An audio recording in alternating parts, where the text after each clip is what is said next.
Good morning students.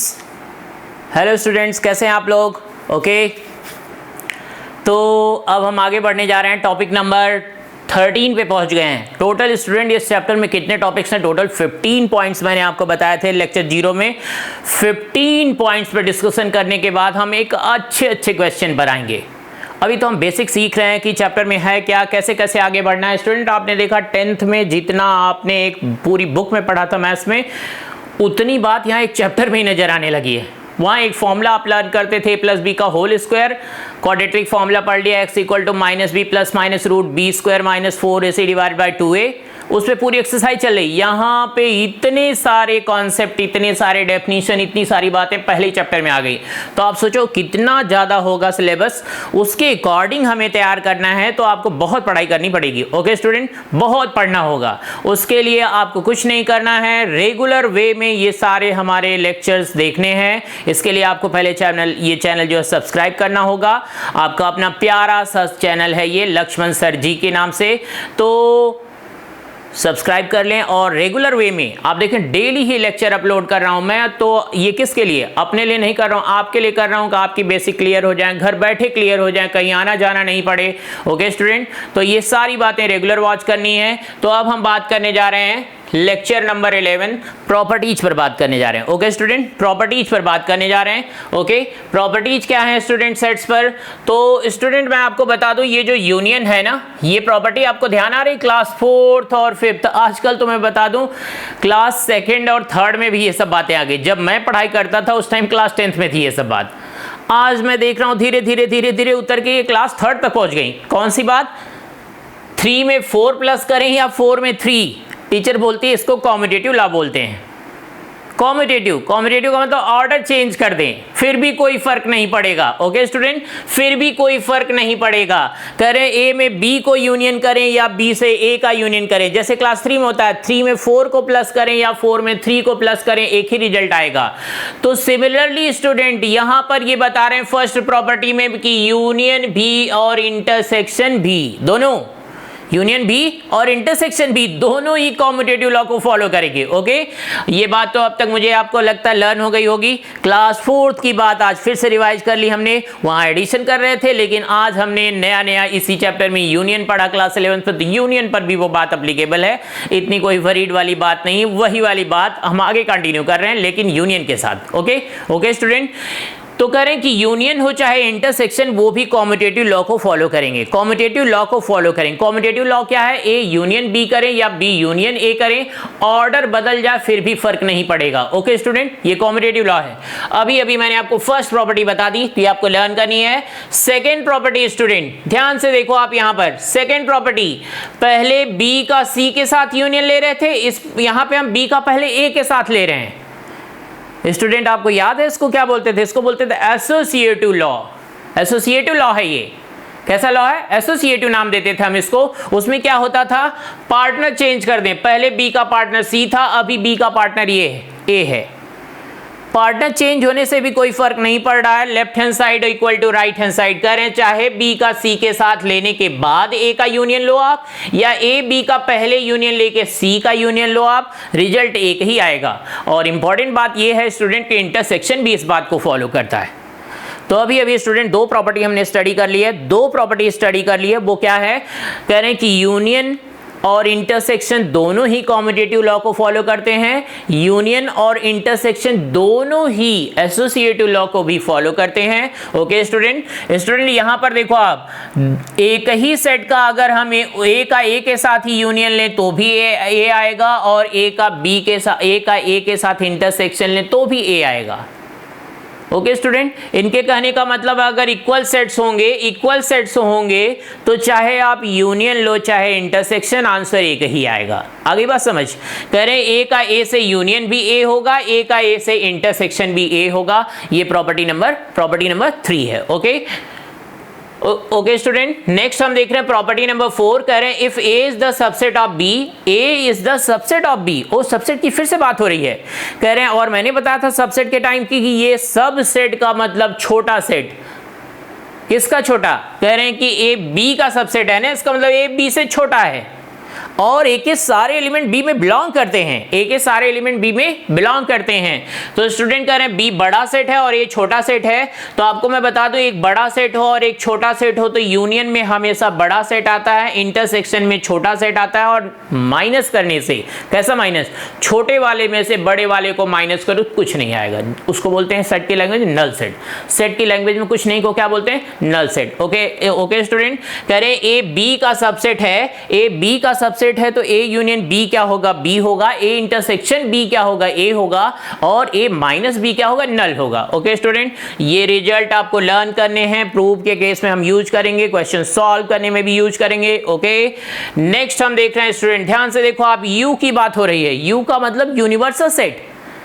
You क्या है, universal set. और मैंने यूनिवर्सल के टाइम पे बताया था कि सेट में जो सबसे छोटा सेट होता है वो नल और जो सबसे बड़ा सेट है वो यूनिवर्सल। बाकी के सारे सेट इन्हीं दोनों के बीच में होंगे। ओके स्टूडेंट, सबसे बड़ा यूनिवर्सल, सबसे छोटा नल, बाकी सारे इन्हीं के बीच में होंगे। तो स्टूडेंट आप देखो, ये सबसे बड़ा सेट है और ये तो उससे छोटा ही होगा। और यूनियन के टाइम में हमने बताया कि कौन सा आंसर आता है, बड़ा सेट। और इंटरसेक्शन के टाइम में छोटा सेट।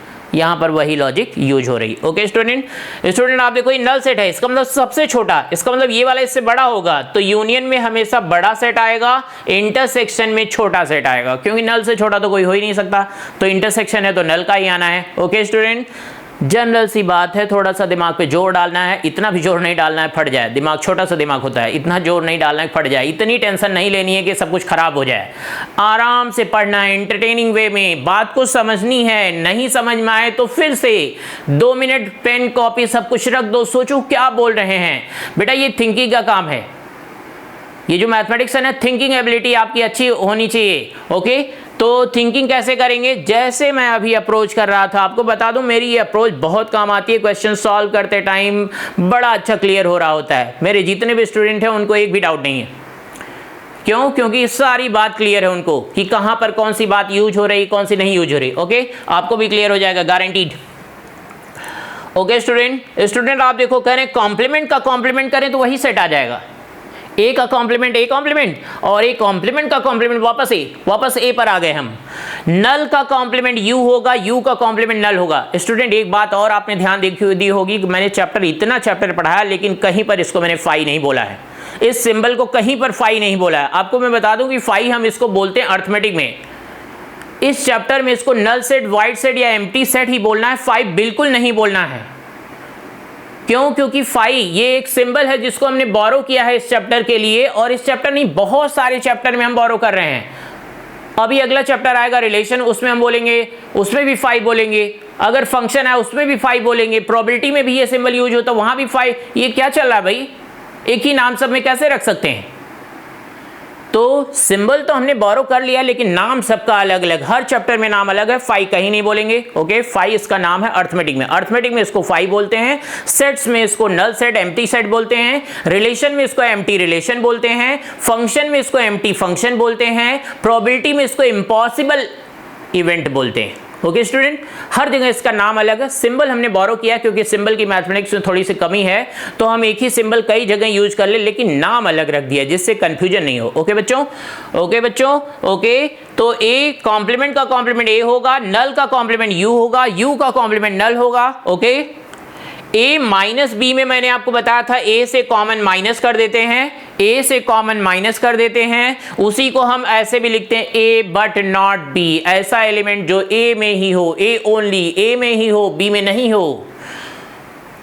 स्टूडेंट ये सब बात समझनी है, यही तो पढ़ना था इस चैप्टर में, यही तो क्लियर करना है। अभी जब क्वेश्चन आएगा आपसे सीधे स्ट्रेट थोड़ी ना एंट्रेंस में पूछेगा ए में एलिमेंट गिवन है, बी में माइनस कर लो। ये सब एकेडमिक के क्वेश्चन है, स्कूल में ही पूछे जाएंगे।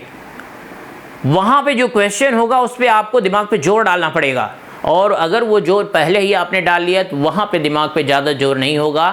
आपको 1 आवर में मैथमेटिक्स में 25 क्वेश्चन निकालने होते हैं, गारंटीड आप निकाल लोगे। मेरी पूरी बात सुननी पड़ेगी आपको। अगर आप चाहते हो कि क्वेश्चन आपसे निकले तो मेरी पूरी बात सुननी पड़ेगी। 1 बार नहीं, 2 बार नहीं, 3 बार रिवाइंड कर करके वीडियो देखो आप। ओके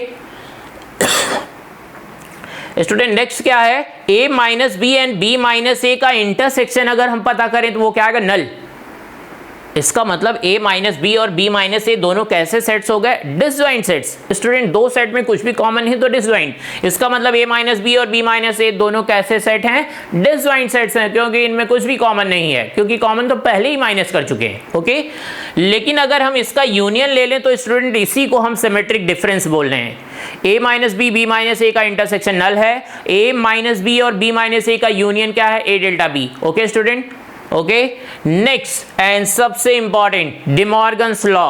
ओके स्टूडेंट अगले लेक्चर में मैं आपको डिमॉर्गन्स लॉ का प्रूफ भी दिखाने वाला हूं, क्योंकि ये एक इंपॉर्टेंट क्वेश्चन है और नियर अबाउट सबके स्कूल में ये एग्जाम में पूछा जाता है, चाहे वो यूनिट एग्जाम हो, चाहे वो हाफ अर्ली एग्जाम हो, और एक इंपॉर्टेंट क्वेश्चन भी है और साथ में इसका बहुत ज़्यादा यूज है, प्रोबेबिलिटी में भी यूज करेंगे। आगे कई चैप्टर में इस बात को हम इसके लॉजिक को यूज करेंगे। ओके, तो ये बात आपको ध्यान देनी है। डिमॉर्गन्स लॉ क्या है? डिमॉर्गन साहब ने क्या बताया? करें ए यूनियन बी का होल कॉम्प्लीमेंट। क्या है? ए यूनियन बी का whole complement. A union B का होल कॉम्प्लीमेंट क्या होगा? करें होल जैसे ही ओपन करेंगे तो इंटरसेक्शन हो जाएगा, सिंपल सी बात। यूनियन का होल कॉम्प्लीमेंट ओपन करेंगे तो इंटरसेक्शन हो जाएगा, और इंटरसेक्शन का होल कॉम्प्लीमेंट ओपन करेंगे तो यूनियन हो जाएगा। अब इतनी बात ही ध्यान रखनी है। तो ए यूनियन बी का whole complement equal to A complement intersection B complement, and A intersection B का whole complement equal to A complement union B complement. Okay student, ये बात क्लियर है? तो अभी प्रॉपर्टीज ऑन सेट्स पर हमने बात कर ली है। टोटल 10 प्रॉपर्टीज हैं, इनकी भी हमें जरूरत पड़ेगी। ये सब प्रूव्ड प्रॉपर्टीज हैं, इनमें कोई भी बात ऐसी नहीं है जो आपको बिल्कुल टेंशन डाले। आप इसको प्रूव भी कर सकते हैं। आगे बहुत सारे क्वेश्चन हम देखेंगे कि प्रॉपर्टी प्रूव कैसे करते हैं, लॉजिक देते हो, लॉजिकली, किसी एग्जाम्पल के थ्रू नहीं।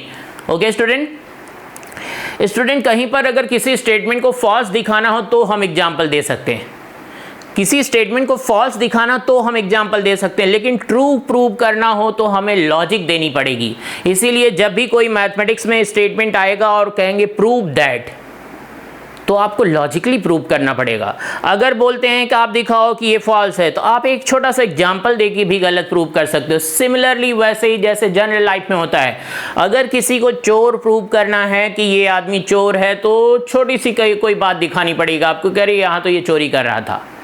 लेकिन स्टूडेंट वहीं पर अगर आपको किसी आदमी को बताना हो, प्रूव करना नहीं ये ईमानदार आदमी है, पूरी जिंदगी लग जाएगी। और अगर आपको प्रूव करना है तो लॉजिकली प्रूव करना पड़ेगा, नहीं यार ये वाकई में ईमानदार आदमी है। अगर किसी की ऑनेस्टी प्रूव करनी है तो आपको क्या करना होगा? लॉजिक देनी पड़ेगी, लॉजिकली बताना पड़ेगा, नहीं वाकई में ऑनेस्ट आदमी है। लेकिन अगर किसी को चोर प्रूफ, बहुत आसान काम है, कहीं भी किसी चोरी में दिखा दो आप उसको। ओके स्टूडेंट, तो फॉल्स प्रूव करना बहुत आसान काम है, छोटे से एग्जांपल से आप दिखा सकते हो। लेकिन मैथमेटिक्स में अगर ट्रू प्रूव करना है तो आपको प्रॉपर लॉजिक देनी पड़ेगी। ओके स्टूडेंट, तो ये सारी बात समझनी है। प्रॉपर्टीज ऑन सेट्स पर ये 10 प्रॉपर्टीज हैं जिन पर हमने बात की। ये 10 प्रॉपर्टीज टोटल आपको लर्न करने हैं, समझने हैं। ए माइनस बी क्या है, ए यूनियन बी क्या है, कॉम्यूटेटिव क्या है, एसोसिएटिव क्या है, एक बड़ा सेट होगा, एक छोटा सेट होगा तो उसका यूनियन क्या होगा, इंटरसेक्शन क्या होगा, डिफरेंस क्या होगा, उसके बाद नल का कॉम्प्लीमेंट क्या होगा, यू का कॉम्प्लीमेंट क्या होगा, डिमॉर्गन्स लॉ क्या है, ए minus B B minus A का इंटरसेक्शन क्या होगा, ए minus B B minus A का यूनियन क्या होगा। स्टूडेंट रट्टा मारना है, समझ आ गया ना? अब लर्न करना है दिन में 2 बार 3 बार। जैसे आप डॉक्टर के पास जाते हैं, कोई प्रॉब्लम होती है तो वो बोलता है ना कि सुबह शाम दोपहर 3 बार ये दवा खानी है, कल तक सब कुछ ठीक हो जाएगा। स्टूडेंट एजुकेशन में भी वैसा ही है। जिस चैप्टर में आपको ज्यादा प्रॉब्लम हो, सुबह शाम दोपहर पीछे पड़ जाओ आप उसके, गारंटीड नहीं क्लियर हो जाए तो मैं पढ़ाना लिखाना छोड़ के हिमालय चला जाऊंगा। ओके स्टूडेंट, आपकी हर एक प्रॉब्लम रिमूव हो जाएगी, लेकिन आपको मेरी बात सुननी पड़ेगी। ओके, तो ये बात बिल्कुल रिपीट करनी है। ओके स्टूडेंट, एक एक बात लर्न करनी है। तो ये लेक्चर कंप्लीट हुआ। Okay, thank you.